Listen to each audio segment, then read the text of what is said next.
如果说伏羲是一个穿越者，那么易经一定是来自于外星文明，学艺者可探知过去，预知未来，这也就是来源于最初的八卦和阴阳五行的文化。我们接着上个视频说伏羲他具体做了哪些事呢？伏羲长大了以后干的第一个事情就是统一了华夏大地，他将华胥国和隋明国合并，并创立了罗凤国，也被称之为伏羲王朝，定都在陈地，又取了9个动物的部位，创建了龙的图腾，称之为龙师，所以我们才是龙的传人。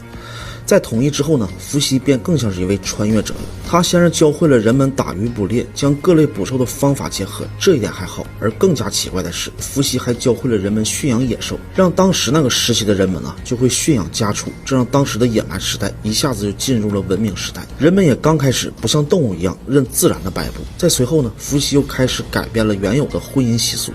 在上古时期，人们没有什么仁爱的观点，大家可能难以想象我们现在的爱情、友情、亲情，这些情感在他们当时没有形成社会价值观念之前，人们只会像动物一样，只考虑繁衍。伏羲把血缘婚姻改成了外族婚姻，也就禁止了近亲结婚，他还倡导了男聘女嫁的外族习俗。再之后呢，伏羲还和百姓根据自己的住所和动植物为姓，发明了自己的姓氏文化。他让每一个人都有自己的身份和称呼。到这里社会的雏形基本形成。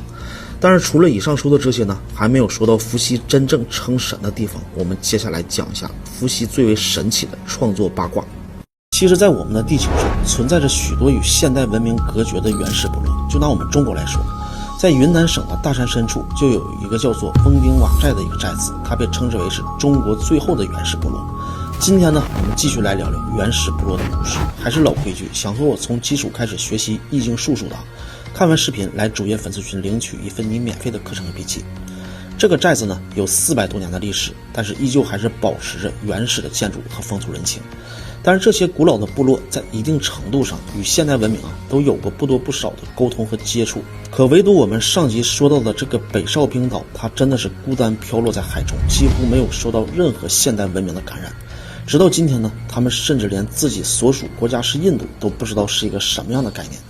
对于他们来说，根本就不知道生活是落后的，他们也更不愿意与外人有任何的瓜葛。只要有外人登上这座小岛，那么岛上的土著人他们就会用长矛和弓箭进行招待。而这群神秘的原始部落的人呢，他们还有自己的语言，平日里呢会隐蔽在茂密的丛林之中。他们世世代代都以打猎和采摘野果为生，根本不懂得耕种和养殖。在北少冰岛的岸边上，到处都堆满了他们吃剩下的空贝壳。可在他们也是靠海吃海，喜欢吃螃蟹和贝类。而更让人没有想到的是呢，岛上的土著人他们居然不懂得如何生活，平时里生活用到的火种都是要靠雷击或者是自然的火种。我们要知道，新石器时代的火种大约是在1万年前便在地球上传播开来。而这也就意味着，这个北少冰岛的土著人呢，他们甚至都没有能跨越到新石器的时代。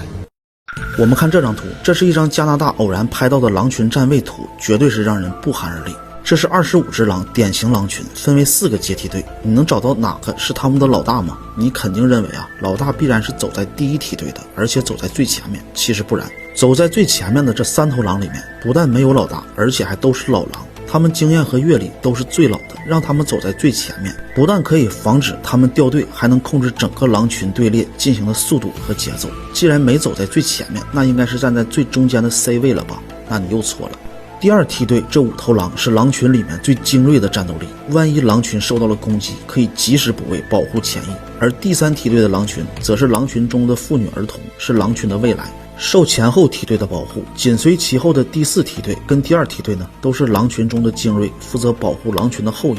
而后面那个我们认为是掉队的老六，才是狼群真正的首领。他之所以站在那里，是为了确保没有任何一只狼掉队，可以随时准确地观察整个狼群队列的情况。而反观人类，老大通常是走在最前面的，弱者是走在后面的。但是如果你没有看到《狼道》这本书，你就不会明白，狼的思维是很值得我们人来学习的，尤其是16岁到50岁之间的人。比如狼，他从来不会相信天上会掉下馅饼来，轻而易举就能得到的食物，对狼来说往往都是陷阱。狼是加倍的谨慎。反观人类，这些年火热的电信就是太相信天上会掉馅饼了，所以才有很多人去上当。狼道书中还写，不为明天做好准备的狼就会饿死，不为明天准备好的人也不会有美好的未来。车到山前必有路这句话不一定次次都行得通，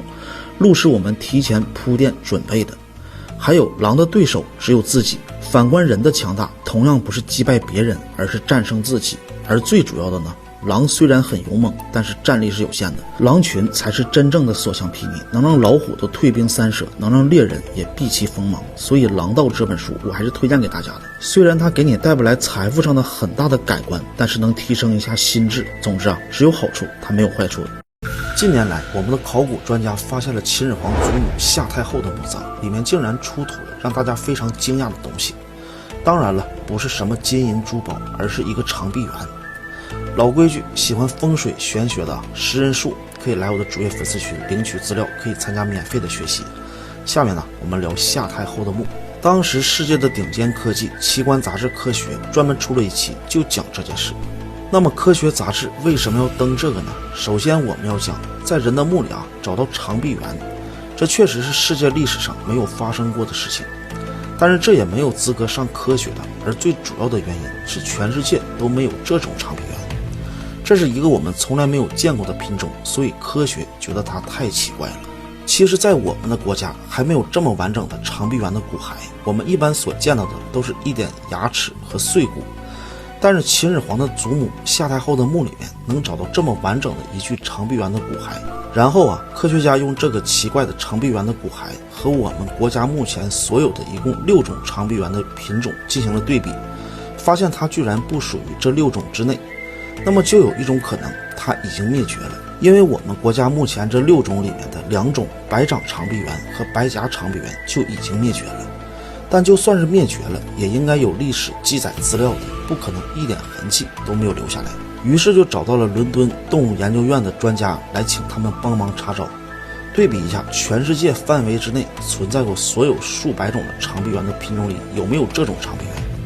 但是很遗憾没有找到，他们根本都没有见过这个品种。专家最后得出的结论是这个品种啊已经灭绝了，或者说这个长臂猿品种是凭空出现的又不明的消失了。但最后啊，还有一个疑问让专家们百思不得其解，这个目前看来世界仅此一只的长臂猿为什么会出现在秦始皇祖母夏太后的墓中呢？而这个夏太后也就是秦始皇的祖母，她的墓本身就很奇怪，因为她生前是妾，她的丈夫去世的时候啊，那个墓她进不去，那个墓是她的丈夫和正室在里面，后来她的儿子庄襄王比她去世的还早。最后他在秦始皇登基7年，也就是秦始皇20岁的时候才离开这个人世，当时就给他单独弄了这样一个墓，所以他的墓啊才发现的这么晚。而且这个墓要建的时候，天上的彗星就一直在出现。他当时还和秦始皇说，我向东就能看到我儿子的墓，向西就能看到我丈夫的墓，我这个墓是个风水宝地，将来一定会成为一个大城市。他这个2000多年前的预言，我们现在看来啊，确实是真的应验了。